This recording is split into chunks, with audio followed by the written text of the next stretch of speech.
Mercredi 8 janvier 2025, 11h02. J'ai décidé que 2025 commençait véritablement aujourd'hui. J'ai 37 ans, bientôt 38. L'année du serpent approche doucement, et je sens que je dois changer quelque chose à ma vie. Certes, ce ton un peu solennel, réflexif, sérieux, faussement tranquille et finalement content de s'entendre lui-même, commence mal. Il me fait horreur. Et plus encore, j'ai honte qu'il me vienne aujourd'hui si naturellement. Mais il faut sans doute, à certains moments, passer sa honte pour qu'advienne quelque chose, ne serait-ce qu'autre chose. Ma vie jusqu'ici n'a pas été si mauvaise. Je ne dirais pas non plus qu'il ne m'est rien arrivé. Au contraire, si je sens la nécessité d'un changement, c'est parce que je me sens, d'une manière ou d'une autre, redevable du sort qui m'est fait. Dès lors qu'on est en vie, rendre m'a toujours semblé la tâche éthique essentielle à laquelle se tenir. Si l'on marche sur ce câble tendu au-dessus du sol, comme dit Kafka, notre destin est inévitablement de trébucher.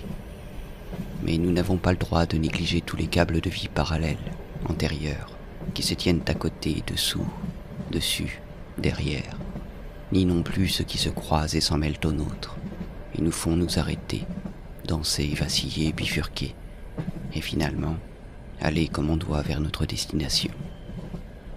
Il se pourrait qu'il n'y ait pas de chute, simplement, un jour, un arrêt, quand on ne peut plus repartir.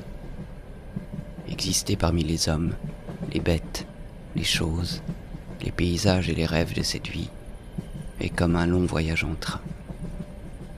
Parfois, le temps semble infini et l'on voudrait déjà arriver.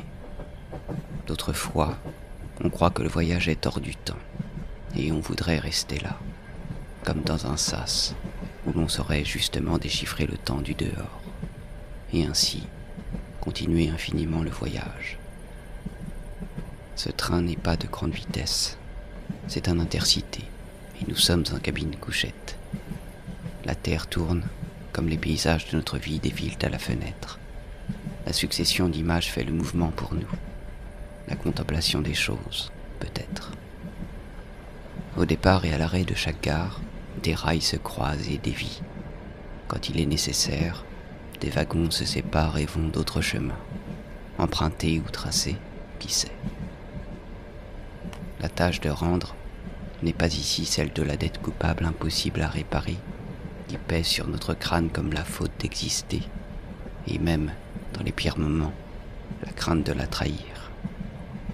C'est au contraire la gratitude, l'exercice d'une gratitude déterminée, à l'adresse de tous les paysages qu'il nous a été donné de rencontrer, et bien sûr, des expériences, des personnes, et des histoires particulières qu'on aura trouvées en ces lieux.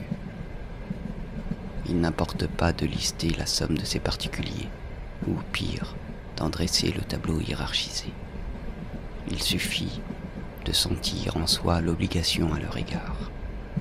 L'obligation de rendre, c'est-à-dire de continuer de vivre à l'attention de tout ce qu'on leur doit.